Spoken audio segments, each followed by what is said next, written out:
শিক্ষিত যুবক কর্তৃক আজকের যে সংগঠনটির আত্মপ্রকাশ ঘটল এবং তাদের যে সভাপতির যে কথাবার্তা এগুলোকে যদি তিনি বাস্তবায়ন করতে পারেন তাহলে গলাচিপার সমাজ ব্যবস্থা বড় ধরনের একটি পরিবর্তন আসবে বলে আমরা আশা করি। এবং আমি অবাক হচ্ছি, একটা থানা শহরে তাদের উদ্যোগে এবং এই তরুণদের উদ্যোগে যে সংগঠনটি আত্মপ্রকাশ করলো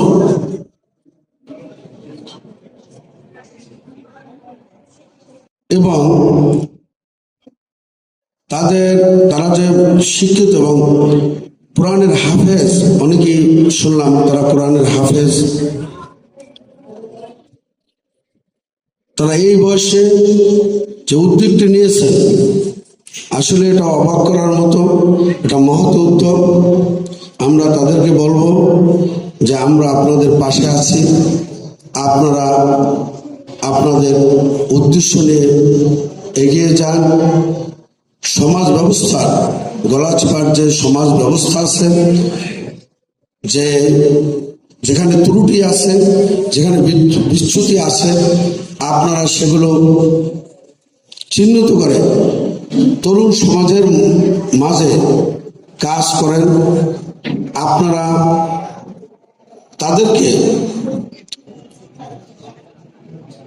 সুশিক্ষিত সমাজের পাশাপাশি যাতে তারা নবীর আদর্শিত হয়ে চলতে পারে সে বিষয়ে তাদেরকে বিভিন্ন কর্মশালার মাধ্যমে আপনারা প্রশিক্ষণ দেবেন। বেকার যুবক যারা আছে, কারণ আমরা জানি যে হাই স্কুল থেকে কলেজ পর্যন্ত আমরা যেহেতু শিক্ষার্থী ছিলাম, এই সময়টা খুবই ডেয়ারিং একটা সময় যায়, খুবই অস্থির একটা সময় যায় এবং এই সময় অনেক যুবক বিপদগামী বেশি হন।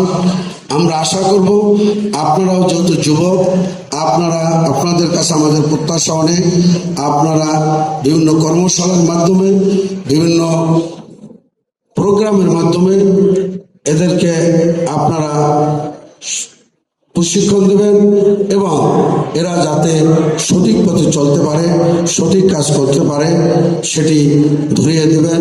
বিশেষ করে একটা গলাচিপা যেটা মূল প্রবলেম, নেশামুক্ত সমাজ গঠনে আপনারা ভূমিকা রাখবেন।